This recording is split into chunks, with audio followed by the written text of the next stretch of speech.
teachings you heard me proclaim in the presence of many witnesses, and entrust them to reliable people who will be able to teach others also. Take the teachings you heard me proclaim in the presence of many witnesses, and entrust them to reliable people who will be able to teach others also. Take the teachings you heard me proclaim in the presence of many witnesses, and entrust them to reliable people who will be able to teach others also. Take the teachings you heard me proclaim in the presence of many witnesses, and entrust them to reliable people who will be able to teach others also. 2 Timothy 2:2. Hallelujah, 2 Timothy 2:2. Praise the Lord. 2 Timothy 2:2.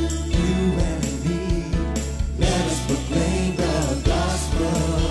2 Timothy 2:2. Hallelujah. 2 Timothy 2:2. Praise the Lord. 2 Timothy 2:2. You and me, Let us proclaim the gospel of Jesus Christ. Take the teachings you heard me proclaim in the presence of many witnesses, and entrust them to reliable people who will be able to teach others also. take the teachings you heard me proclaim in the presence of many witnesses, and entrust them to reliable people who will be able to teach others also. 2 Timothy 2:2. Hallelujah, 2 Timothy 2:2. Praise the Lord. 2 Timothy 2:2. You and me, let us proclaim the gospel. 2 Timothy 2:2. Hallelujah. 2 Timothy 2:2. Praise the Lord. 2 Timothy 2:2. You and me, Let us proclaim the gospel of Jesus Christ. The harvest is plenty, but the workers are few. And as for me and my house, we will serve the Lord. We will serve the Lord.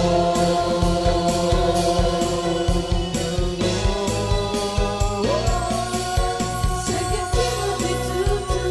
Hallelujah. 2 Timothy 2:2. Praise the Lord. 2 Timothy 2:2.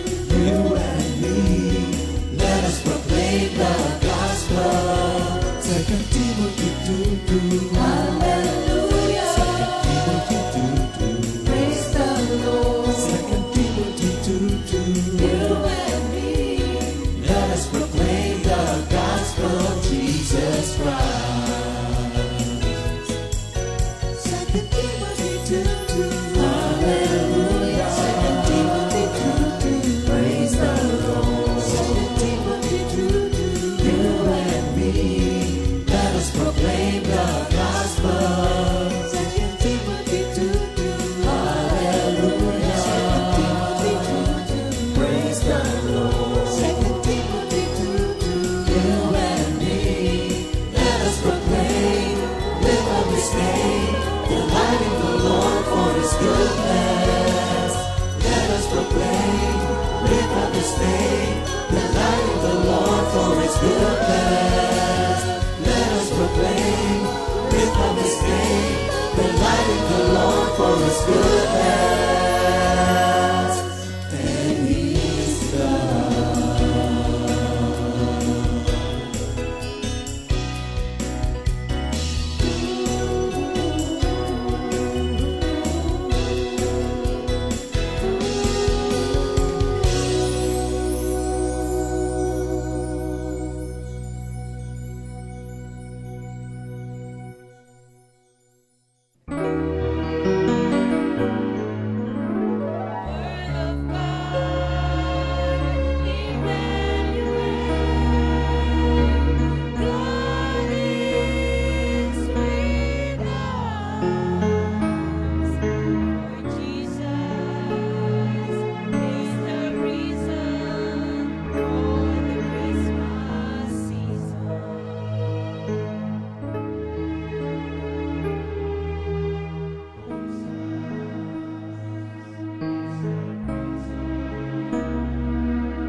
Glory to God. Hallelujah. Purihin ang Panginoon. Isa na namang umaga ang kanyang ibinigay sa atin upang tayo po ay mag-aral ng kanyang mga banal na salita. Truly, God is so great and wonderful sa kanyang pagbibigay sa atin palagi ng panahon. Napakagandang araw, napakagandang panahon upang tayo po ay makasama natin ating Panginoon sa pamamagitan ng pag-aaral ng kanyang mga banal na salita. Yeah, glory to God. Hallelujah. This is the day that the Lord has made. Yes, Let Lord. us rejoice and be Be glad in in it. it. Oo. Basahin muna natin yung memory verse of the week bago tayo magsimula, no? Hebrews 8:10. For this is the covenant that I will make with the house of Israel. After those days, says the Lord, I will put my laws in their mind and write them on their hearts. And I will be their God, and they shall be my My peeps. Sa people. Tagalog version naman. Ito ang tipang aking gagawin sa Bahayan bahayan ni Israel.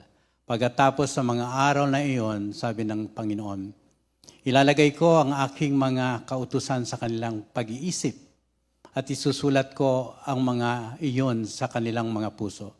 At ako'y magiging Diyos nila at sila'y magiging bayan ko. Okay, tayo po ay manalangin.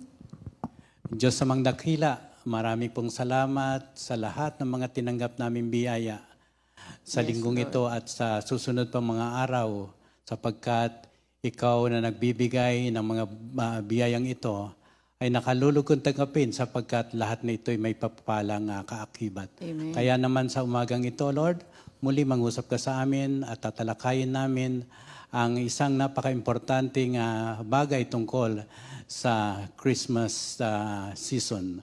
At sa umagang ito, ang Banal na Espiritu, ang muling gagalaw at kikilos sa aming kalagitnaan. All for your glory. In Jesus' name we pray. Amen. Glory to God. Hallelujah. Mga kapatid, ang ating title para ngayong umaga, para sa ating pag-aaral, Jesus was born to sanctify sinners. Sa Matthew 1, verses 1 up to 23. Basahin ko pa mga kapatid, Mateo 1:21 hanggang 23.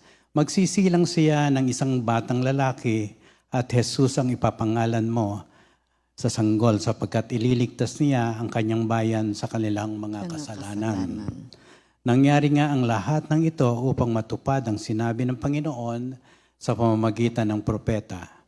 Maglilihi ang isang birhen at magsisilang ng isang sanggol na lalaki at tatawagin itong Emmanuel. Ang kahulugan nito'y kasama natin ang Diyos. Okay, sa English version naman. Now all this happened in order to make come true what the Lord had said through the prophet. A virgin will become pregnant and have a son, and he will be called Emmanuel, which means God is with us. Now, our Lord Jesus Christ has to be born because of the sin of mankind. For the disobedience of one man, dahil sa pagsuway ng isang tao, pumasok ang kasalanan. So, for man to be remitted from his sin, the Savior has to be born. Sa Genesis 3 verses 1 up to 6. Tunay nga mga kapatid, dapat tayong magdiwang. Dapat tayong magsaya sapagkat ang ating tagapagligtas ay ipinanganak na. Tayo ay magpasalamat, magpuri, igalang, sambahin ang ating Panginoong Hesukristo sapagkat siya ay isinilang upang tayo ay tubusin sa ating mga kasalanan. Napansin niyo ba na sa lahat ng mga events sa buong mundo, nandiyan yung mga inauguration, Independence Day, Freedom's Day, Heroes Day, pero yung Christmas, ang kakaiba sa lahat.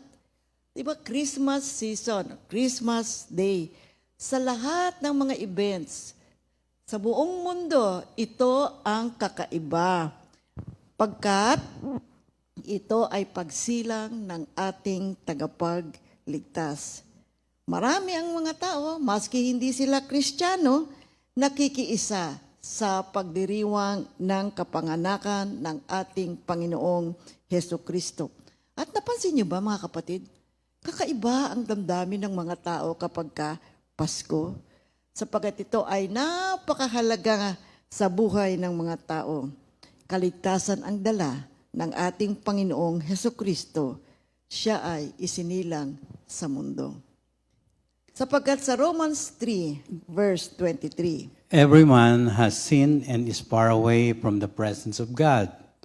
Sapagkat ang lahat ay nagkasala at walang sinumang nakaabot sa kaluwalhatian ng Diyos. yes, ang tao ay nagkasala. Romans 6:23, The wage of sin is death. yes, Sapagkat kamatayan ang kabayaran ng kasalanan, ngunit ang walang bayad na kaloob ng Diyos ay buhay na walang hanggan sa pamamagitan ni Kristo Jesus na ating Panginoon. now these are very important words, very important message for everyone.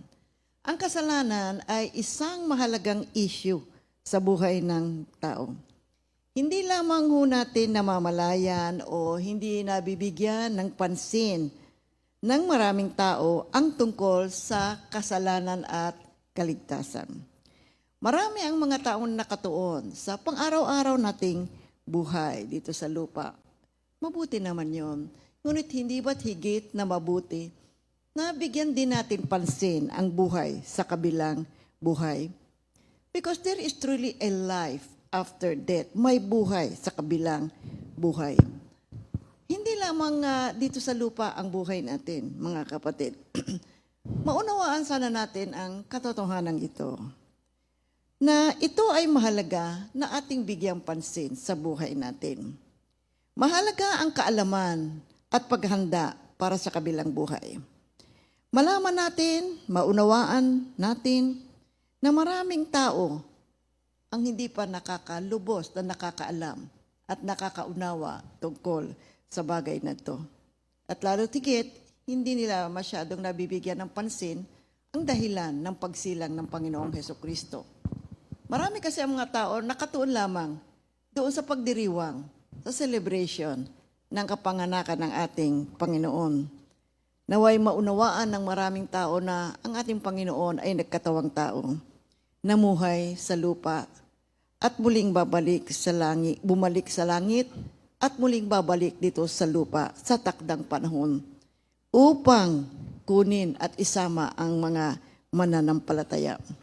Kaya sa John 14 verse 3, sinabi ng Panginoong Jesus, At kapag naipaghanda ko na kayo ng matitirhan, ako'y babalik at isasama ko kayo upang kayo'y makapiling ko kung saan ako naroroon. you see, napakahalaga po mga kapatid, very important.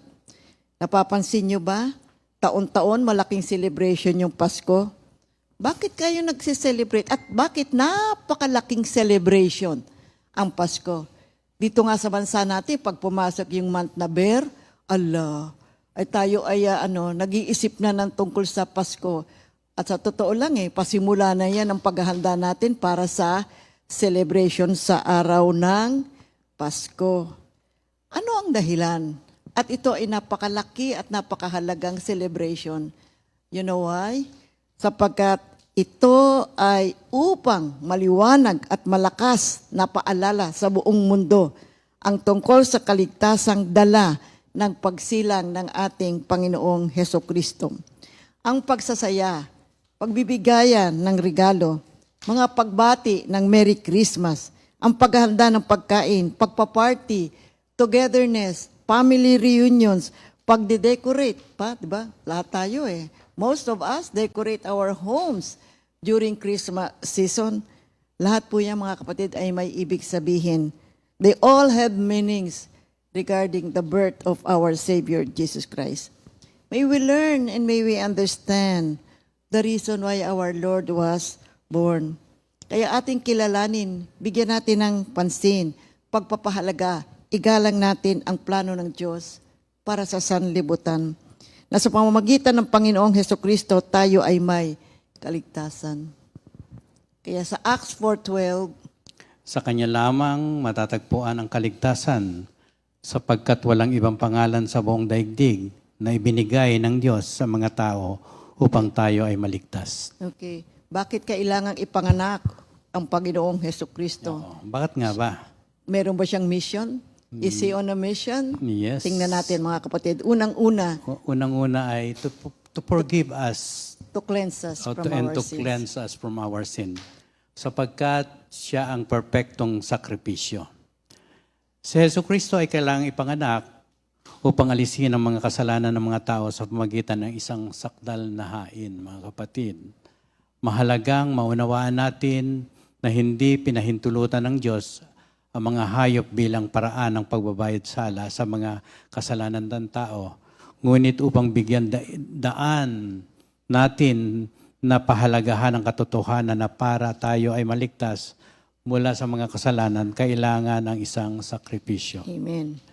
Sa Hebreo 3 hanggang 10, ganito po ang sinasabi. Ngunit ang mga alay na ito ang nagpapagunita sa mga tao ng kanilang mga kasalanan taon-taon. Sapagkat ang dugo ng mga toro at mga kambing ay hindi makakapawi ng mga kasalanan.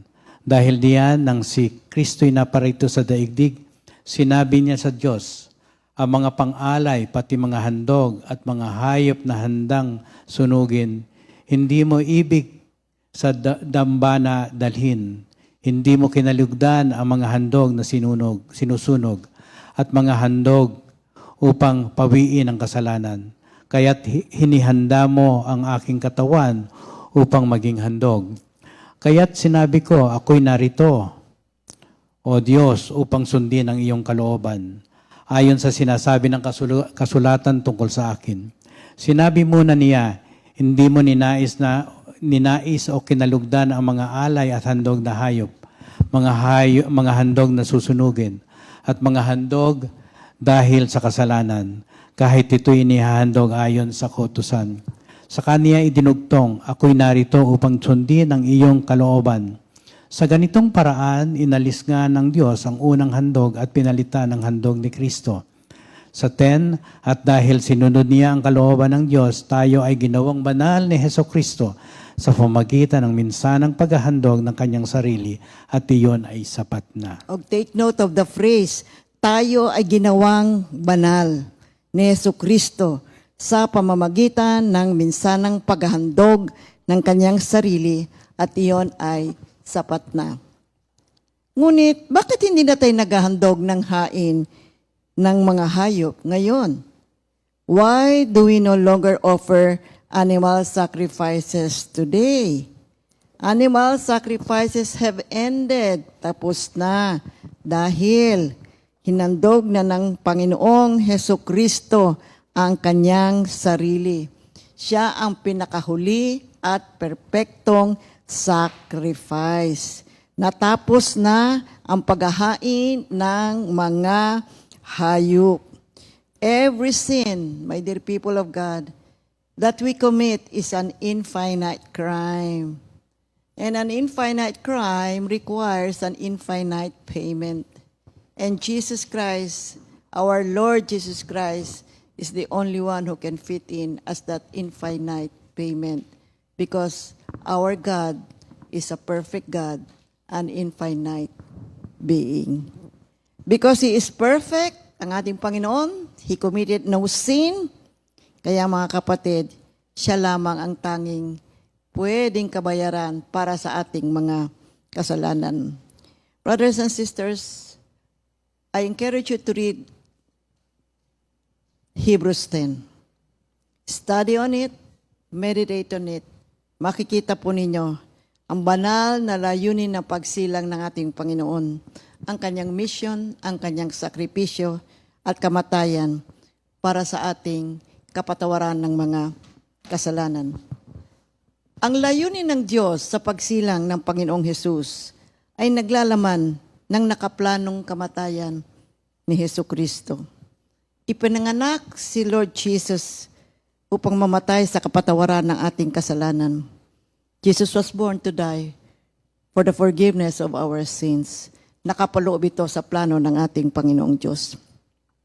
Nang siya ay ipinanganak upang sanggol, siya ay isinilang para po sa kapatawaran ng ating mga kasalanan.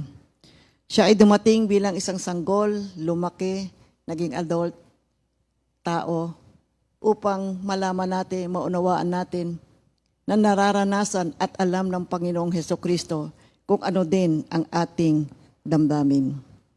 Ito ay nakita, na-recognize ni John the Baptist. Kaya kanyang sinabi, "Look, the Lamb of God who takes away the sins of the world." John 1:29. Maaring tanungin natin sa ating sarili, bakit ginamit yung salitang lamb? Ito ay isang hayop. Sapagkat ang isang hayop ay wala namang kasalanan. Ngunit ang kamatayan ng hayop na ito ang kapalit para sa taong naghahandog. So ganun din ang ating Panginoon. Wala siyang kasalanan. Ngunit inihandog niya ang kanyang sarili para sa kapatawaran ng ating mga kasalanan. 1 Timothy 2:6. Kinuha ni Lord Jesus ang ating mga kasalanan at siya ang namatay kahalili nito.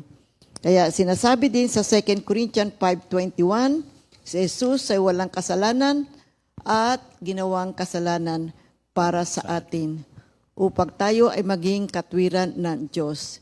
Kaya sa pamamagitan ng pananampalataya sa nagawa ng ating Panginoong Hesukristo, tayo po ay mayroong kapatawaran ng ating mga kasalanan.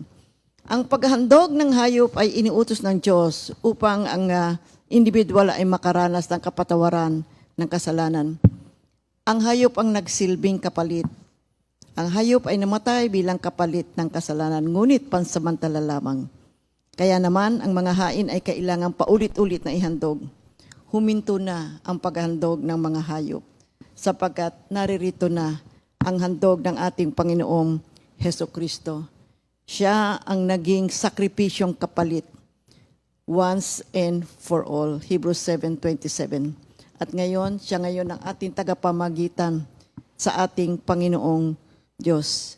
Kaya, the only basis on which animal sacrifices could provide forgiveness of sins is ang ating Panginoong Hesukristo lamang.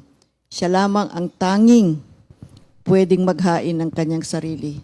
At sa pamamagitan niya, tayong lahat ay nagkaroon ng kapatawaran. Kaya siya isinilang sa mundong ito upang ihain ang kanyang sarili para sa kapatawaran ng ating mga kasalanan. So ano pa yung dahilan kung bakit ang Panginoong Hesukristo ay isinilang? The second Ikalawa. one, mga kapatid, the primary reason He came to earth was to perform a rescue mission. Our God is on a mission. On a mission, John 3:16. Si Hesukristo ay ipinanganak, kailangang ipanganak, mga kapatid, upang alisin ang mga kasalanan ng mga tao sa pamamagitan ng isang sakdal na hain. Mahalagang maunawaan natin na hindi pinahintulutan ng Diyos ang mga hayop bilang paraan ng pagbabayad sa sala ng mga kasalanan ng tao. Ngunit upang bigyan daan natin ng pagpapahalaga sa katotohanan na para tayo ay maligtas mula sa ating mga kasalanan, mayroong pangangailangan para sa isang sakripisyo. Kailangan ng Diyos ang mga haing hayop upang maglaan ng pansamantalang pagtatakip ng mga kasalanan at para lumalarawan sa sakdal at kumpletong hain ni Hesukristo. Ang paghahain ng hayop ay isang mahalagang tema na matatagpuan sa buong kasulatan dahil kung walang pagbubuhos ng dugo ay walang kapatawaran. Basahin natin ang Levitico 4:35. Kukunin niya ang lahat ng taba nito gaya ng ginagawa sa taba ng tupang handog pangkapayapaan at dadalhin sa altar. Kasama ng pagkaing handog, susunugin ito ng pari para matubos ang kasalanan ng naghandog. Levitico 5:10. Ang isa naman ay aalay bilang handog sa nasusunugin ayon sa kautusan upang patawarin siya. Hebreo 9:22. Ayon sa kautusan, halos lahat ng bagay ay nililinis sa pamamagitan ng dugo. At kung walang pag-aalay ng dugo, ay walang kapatawaran ng mga kasalanan. When Adam and Eve sinned, animals were killed by God to provide clothing for them. Yan ay mababasa natin sa Genesis 3:21. After the flood receded, Noah sacrificed animals to God. At makikita naman natin yan sa mababasa natin sa Genesis 8:20-21. So, what's the purpose?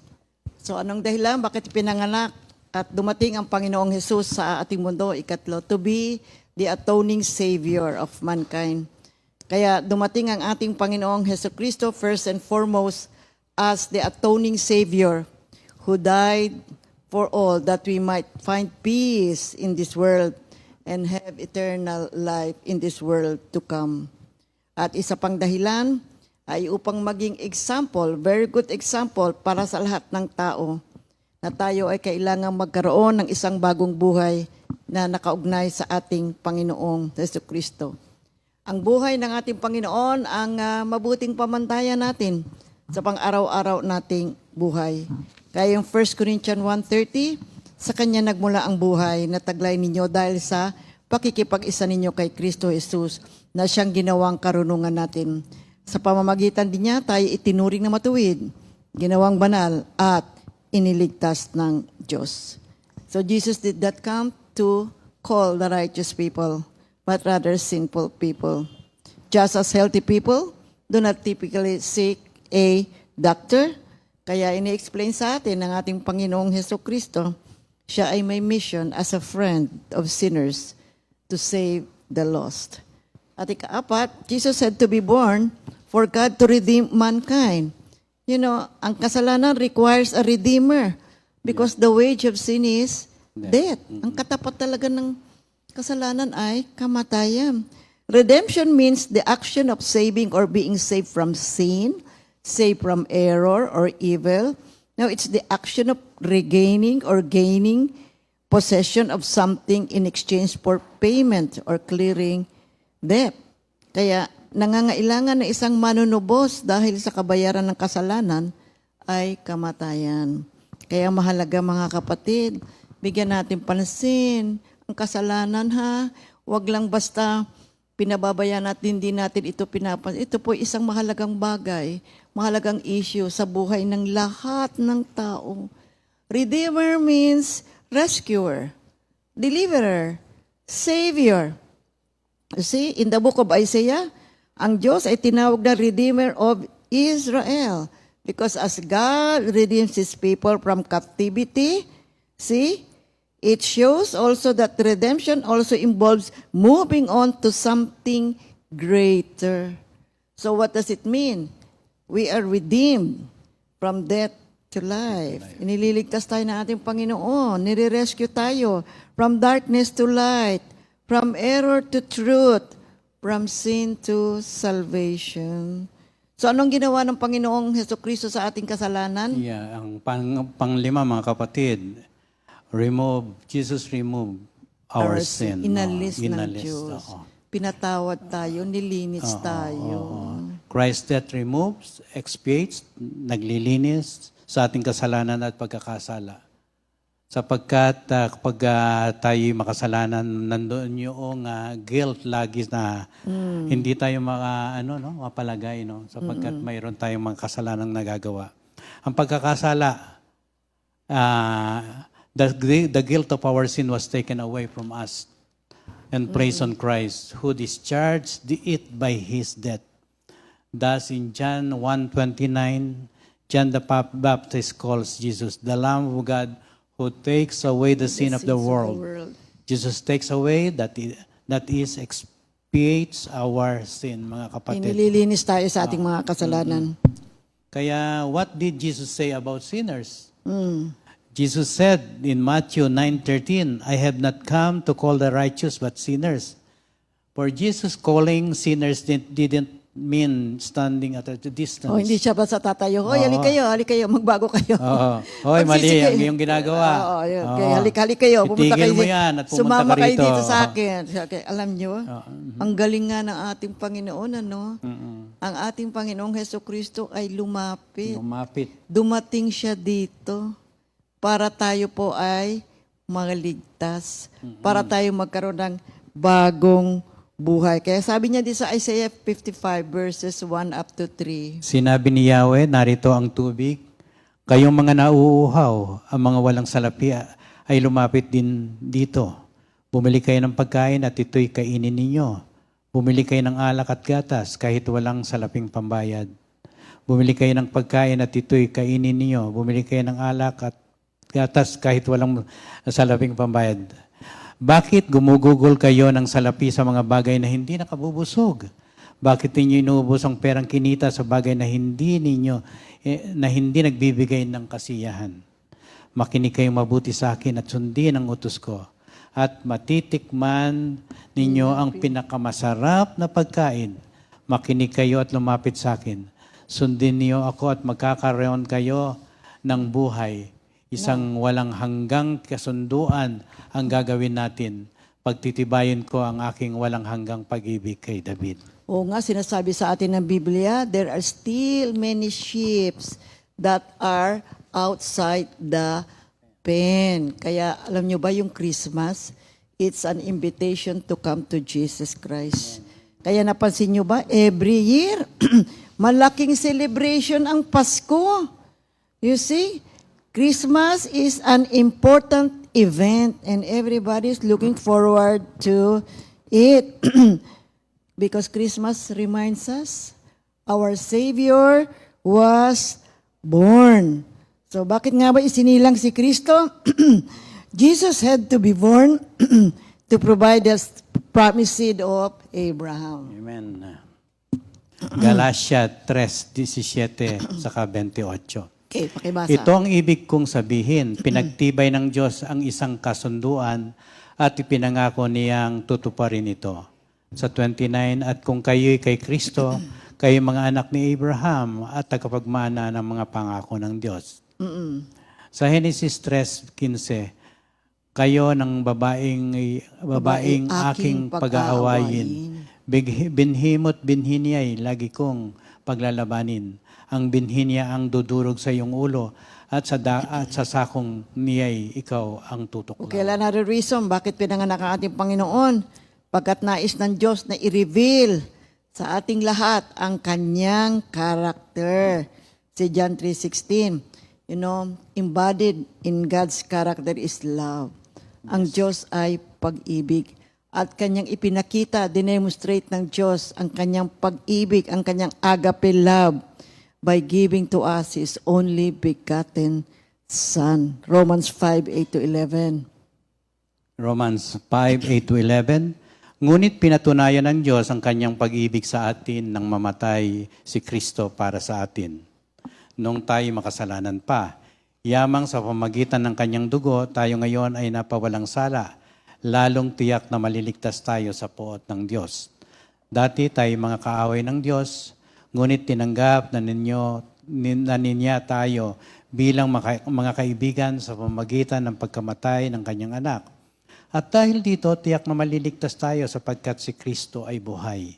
Amen. At hindi lamang iyan, tayo'y nagagalak dahil sa ginawa ng Diyos sa pamamagitan ng ating Panginoong Hesukristo, sapagkat dahil sa Kanya ay tinanggap tayo bilang mga kaibigan ng Diyos. Sa 1 John 4:9-10. Inihayag ng Diyos ang Kanyang pag-ibig sa atin nang isugon niya sa mundo ang Kanyang kaisa-isang anak upang magkaroon tayo ng buhay sa pamamagitan niya. Ito ang pag-ibig, hindi sa iniibig natin ng Diyos, kundi tayo ang inibig niya at isinugo niya ang Kanyang anak upang maging handog para mapatawad ang ating mga kasalanan. Amen. Okay, another reason. Another reason, mga kapatid, Jesus had to be born for mankind to have a mediator. Jesus is the mediator of the new covenant. Basahin ko rito sa 8:11. Before that, 8:1, no? Hebrews 8, verse 1. Mayroon tayong pinakapunong pari na nakaupo sa kanan ng Diyos ng kataas-taasan. Siya ay naglilingkod doon sa dakong banal, sa tunay na toldang itinayo ng Panginoon at hindi tao. At basahin ko rin po, mga kapatid, itong Hebrews 10:19-23. Kaya nga mga kapatid, tayo'y malaya nang makapapasok sa dakong kabanal-banalan dahil sa dugo ni Jesus. Binuksan niya para sa atin ang isang bago at buhay na daang naglalagos hanggang sa kabila ng tabing. At ang tabing na ito'y ang kanyang katawan. Tayo ay may isang pinakampunong pari na namamahala sa sambahayan ng Diyos. Kaya't lumapit tayo sa Diyos ng may pusong tapat at may matibay na pananampalataya sa Kanya. Lumapit tayong may malinis na budhi sapagkat nilinis na ang ating mga puso at hinugasan na ng dalisay na tubig ang ating mga katawan. Magpakatatag tayo sa ating pag-asa at huwag nang mag-alinlangan pa sapagkat tapat ang nangako sa atin. Mga kapatid, anong sinasabi nitong Hebrews 10:19-23? What difference does the birth of Jesus make in your life and mine? How significant is Christ's birth, mga kapatid? Dito sinasabi sa Hebrews 10:19 na mayroon na tayong boldness, katapangan. Kaya nga mga kapatid, tayo malaya nang makakapasok sa dakong kabanal-banalan dahil sa dugo ni Kristo. Wala na tayong takot na lumapit sa ating Panginoon, mga kapatid. Ang invitation ay nariyan. Hinihintay ang lahat upang lumapit tayo sa Diyos. Pangalawa, mga kapatid, dito sa talata 22, mayroon na tayong pagtitiwala. Nandun na yung confidence. Kaya't lumapit tayo sa Diyos ng may pusong tapat at may matibay na pananampalataya sa Kanya. Lumapit tayong may malinis na budhi sapagkat nilinis na ang ating mga puso at hinugasan na ng dalisay na tubig ang ating mga katawan. Ang ikatlo, mga kapatid, sa talata 23, may katiyakan, may assurance sapagkat sinabi niya magpakatatag tayo sa ating pag-asa at huwag nang mag-alinlangan pa sapagkat tapat ang nangako sa atin. Amen. At sa Hebrews 7:25, glory to God, ito ang sinasabi ng salita ng Diyos. Dahil dito, lubusan niyang maliligtas ang lahat ng lumalapit sa Diyos sa pamamagitan niya sapagkat siya'y nabubuhay magpakailanman upang mamagitan para sa atin, para sa kanila, mga kapatid. Ikasyam na reason bakit kailangan ipanganak ang ating Panginoong Hesukristo to restore a broken relationship. Alam naman po natin, mga kapatid, tayo ay napalayo sa presensya ng ating Diyos dahil sa ating kasalanan. Ngunit dahil sa pagsilang ng ating Panginoong Hesukristo at dahil sa kanyang kamatayan, tayo ngayon ay nakabalik na sa ating Panginoon. Glory to God. Tayo ngayon po ay mayroon ng intimate relationship sa ating Diyos at sa pangunguna ng ating Panginoong Hesukristo. Nagkaroon tayo ngayon ng bagong buhay. Acts 2:32-33 and 38 and 2 Corinthians 6 verse 16. So mga kapatid, nakita natin ang dahilan kung bakit ipinanganak ang ating Panginoon. So we have two parts of this lesson. Yung una, bakit ipinanganak yung ating Panginoong Hesukristo. Ikalawa, ang pagsilang ni Kristo, ngayon, Jesus was born to sanctify us. Ito yung ikalawang bahagi. So, Jesus is our sanctifier. Now, mahalaga ngayon, mga kapatid, na maunawaan natin ng dahilan kung bakit we have to celebrate Christmas. At ito ay mahalaga sa ating buhay. Pinanganak ang ating Panginoon at namatay kasama sa plano ng kanyang kapanganakan, ang kanyang kamatayan, to forgive us of our sins, to cleanse us from our sins, and then to sanctify us. Forgiveness is justification, and then the next step is sanctification. Kailangan po nga mamuhay na tayo ngayon ng may katwiran. Mamuhay na tayo na may kabanalan. Ngayong tayo ay namatay na ang Panginoong Hesukristo para sa ating mga kasalanan, malinis na tayo, napatawad na tayo, we have to live a holy life.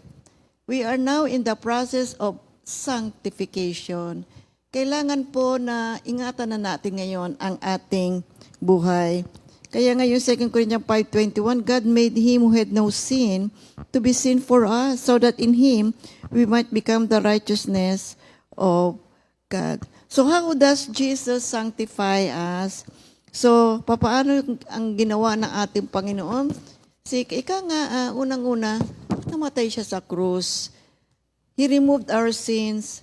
At ang nais ngayon ng Panginoon ay mamuhay tayo ng may katwiran, mamuhay tayo ng may kabanalan, at tayo ay maging katulad niya.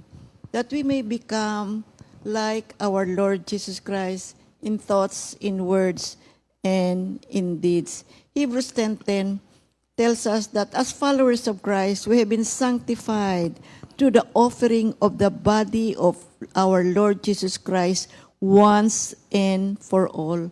And in Acts 26:18, people can now receive forgiveness of sins and be sanctified by faith in our Lord Jesus Christ. So, sanctification is a progressive work of God sa buhay natin. We are now separated for the Master's use. Hindi na po tayo sa paraan ng mundo, kundi we are now going to live according to the principles of the kingdom of God. Ayon sa mga pagtuturo ng ating Panginoong Hesukristo, ayon ngayon sa mga nakasulat sa Biblia, pagkat ang salita ng Diyos ang ating ngayong gabay sa ating buhay. Ang pagpapakabanal ay isang mahalagang aspeto po ng buhay ng Kristiyano. Kaya ito po ay mabuting ating pag-aralan, paglaanan ng panahon. Kailangan pong matupad natin at sikapin natin, manalangin tayo, na matupad natin ang mga kahilingan ng Diyos, ang mga kautusan ng ating Panginoon. And remember that sanctification is a process, it's a lifelong process. Kaya matagal na natin pinag-aaralan ang sanctification at ating laging tinatalakay ito sa tuwing tayo ay magtatanghal o mag-aaral ang salita ng Diyos dito sa ating GMJ. Matatapos lamang po ito, kapatid, kapag tayo po ay namatay at tayo ay tutungo sa another aspect ng salvation, which is glorification. At ikalawa, Jesus sanctified Himself.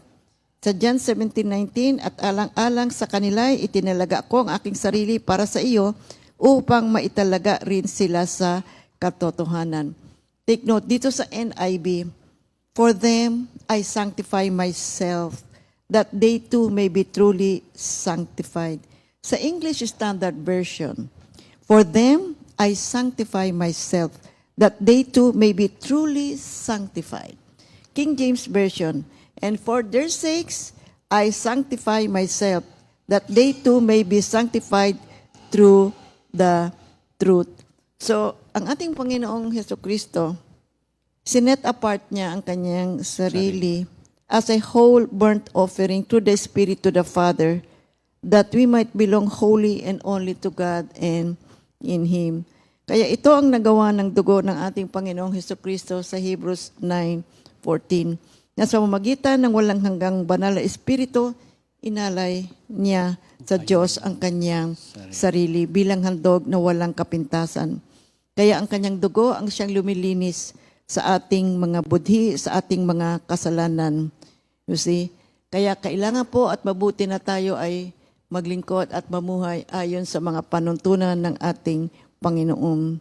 See, there is such a great blessing na natanggap po natin, mga kapatid. Napakahalaga ng nagawa ng dugo ni Kristo.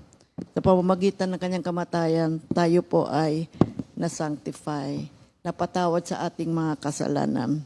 So sanctification is a gift from God, my dear people of God. Ang papabanal ay isang regalo mula sa Diyos. Ito po ay para sa ating lahat, proseso na mabuting tayo po ang lahat ay makiisa. Ang pagpabanal o sanctification is setting apart. We are being set apart from the world. Dito na tayo sa ating Panginoon. Tumuon na tayo at i-consecrate natin ang ating buhay sa ating Panginoong Diyos. Because apart from God, apart from the kingdom of God, we cannot be sanctified. You see, kaya mahalaga po ito. Kaya alamin natin ang mga salita ng ating Panginoon. Sabi nga ni Lord, be holy because I am holy. Kaya ang panalangin ng Panginoon, sa John 17:17-19. Ibukod mo sila para sa iyo sa pamagitan ng katotohanan. Ang salita mo ang katotohanan. Kung paanong isinugo mo ako sa sanlibutan, gayon din naman, isinusugo ko sila sa sanlibutan. At alang-alang sa kanila itinilaga ko ang aking sarili para sa iyo, upang maitalaga rin sila sa katotohanan. In English, dedicate them to yourself by means of the truth. Your word is truth. Verse 18, I sent them into the world just as you sent me into the world. And for their sake, I dedicated myself to you in order that they too may be truly dedicated to you. So how does our Lord Jesus Christ sanctify us? Now, the Holy Spirit is with us. Siya ay kumikilos, palayang kumikilos, makapangyarihang kumikilos para po sa atin at tulungan tayo. At tayo ay makasunod ng mabuti sa ating Panginoon. See, why is it important for us to be sanctified? Because no one will see God without holiness. Yes, Okay. oo. Ang layo na ng Diyos para sa ating buhay ay tayo ay mapabanal. Bakit, mga kapatid? Upang tayo ihiwalay at kanyang magamit at maging higit na katulad ng larawan ng kanyang perpektong anak. Si Jesu Cristo. Si Jesu Cristo. Ito ay hindi ginagawa sa pamagitan ng ating determinasyon, mga kapatid, o pagpapasya, kapangyarihan ng kalooban o lakas. Ngunit sa pamamagitan ng banal na Espiritu habang ibinibigay natin ang ating buhay sa kanyang kontrol at purpose para sa kanya. Gaano man tayo magsikap, gaano man tayo kasipag, ang proseso ng pagpapabanal ay lampas sa kapangyarihan ng tao Hindi na natin makamit. kayang Hindi gawin. natin ito kaya, mga kapatid. Kaya kailangan po natin ang banal na Espiritu. Ang ating buhay na pinabanal ay magdudulot ng karangalan at kaluwalhatian sa Diyos. Amen.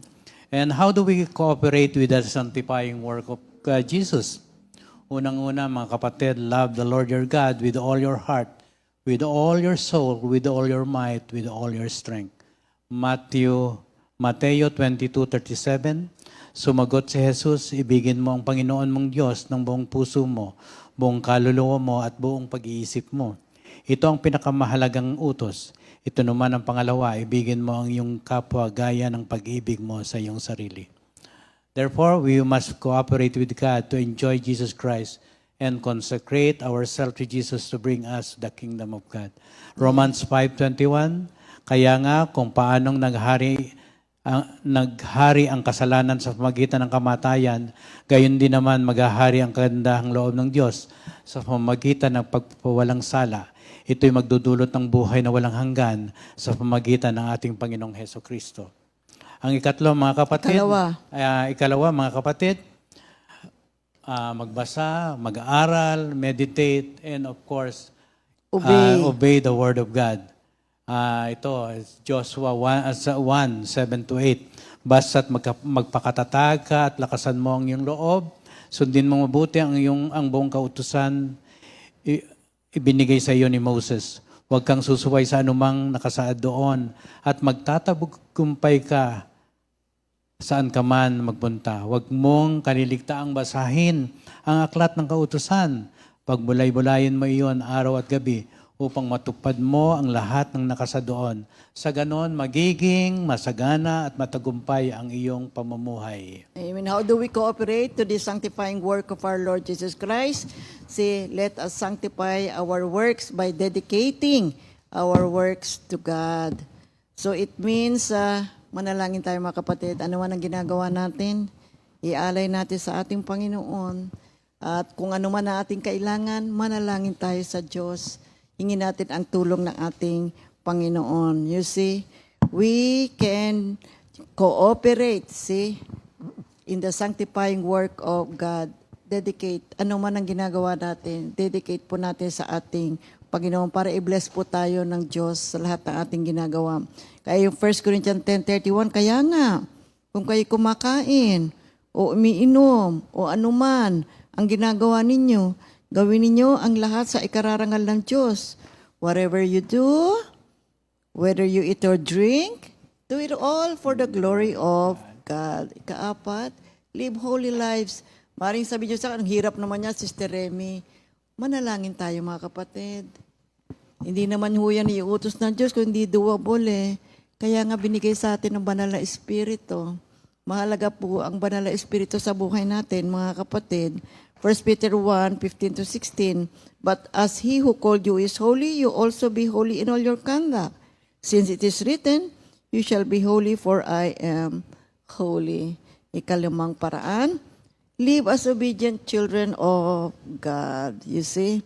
John 8:31-32, sinasabi sa atin, sinabi naman ni Jesus sa mga Hudyong naniniwala sa Kanya, kung patuloy kayong susunod sa aking turo, kayo nga'y tunay na mga alagad ko. Makikilala ninyo ang katotohanan at ang katotohanan ay magpapalaya sa inyo.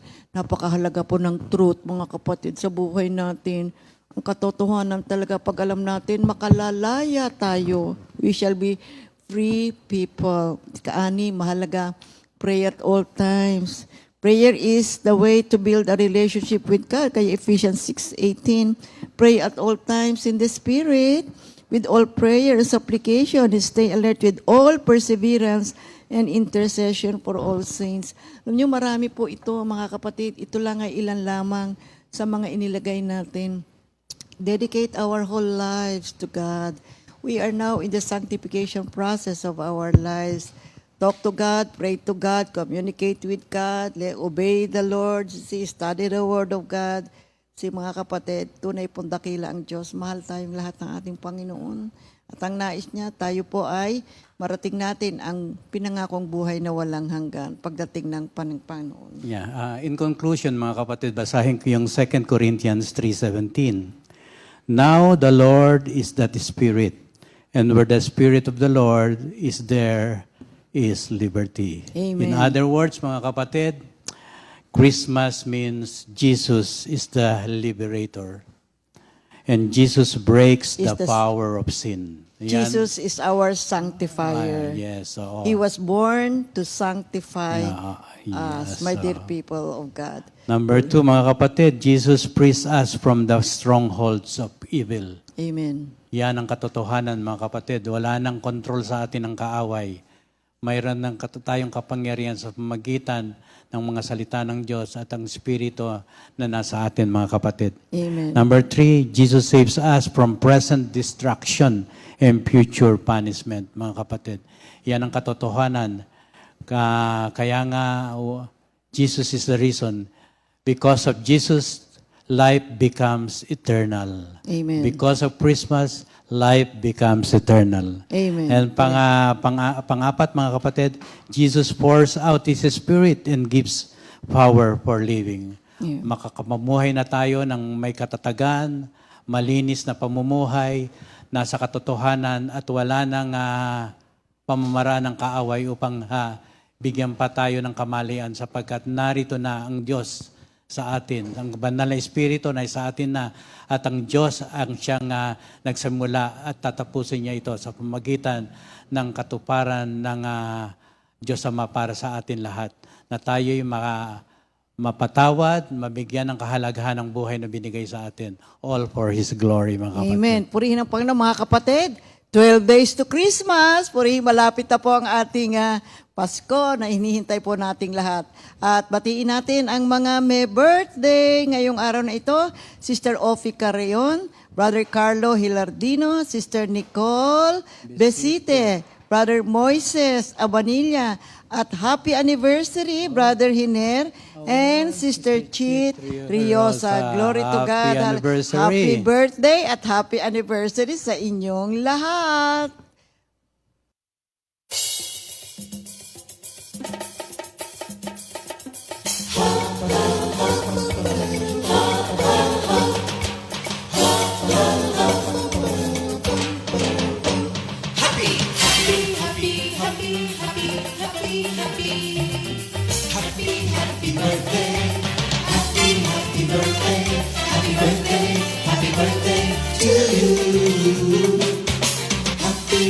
Anniversary, happy anniversary, happy anniversary. Happy anniversary. May the good Lord doesn't leave you, may the Lord's light shine upon you. Happy anniversary to you. Happy birthday to you.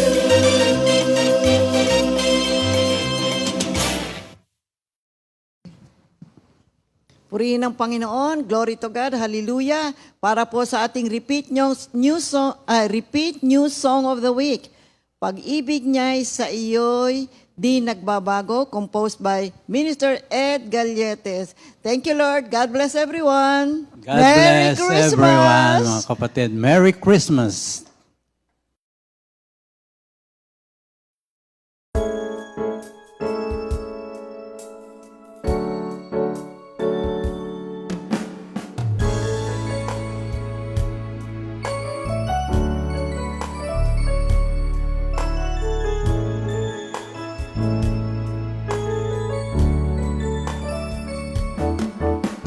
Paspas ng hangin ay hindi may kukubli. Dampi ng lamig ay iyong madarama. Paspas ng hangin ay hindi may kukubli. Dampi ng lamig ay iyong madarama. Mamanining na ilaw sa iyong paligid, magagandang kulay ang iyong matatanaw. Nagbabadyang Pasko'y narito na, bakit lungkot pa rin?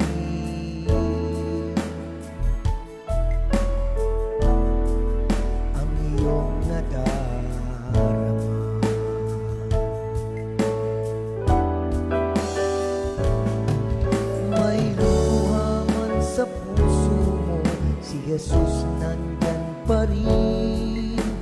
Nais na'y Pasko mo'y maligaya. May luha man sa puso mo, si Jesus nandyan pa rin. Ang pag-ibig niya sa'yo'y di nagbabago.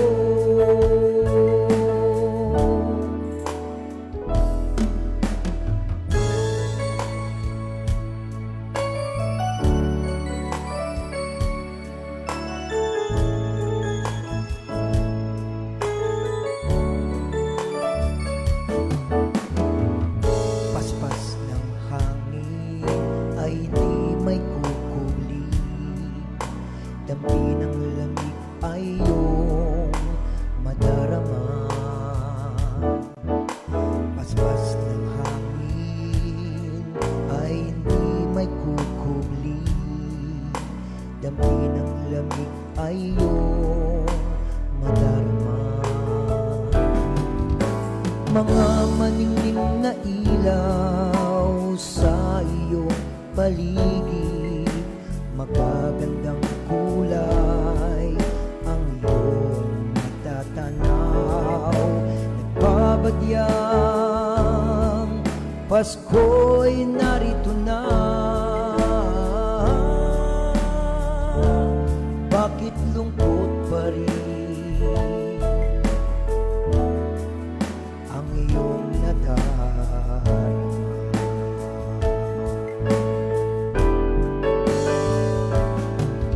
May luha man sa puso mo, si Jesus nandyan pa rin. Nais na'y Pasko mo'y maligaya.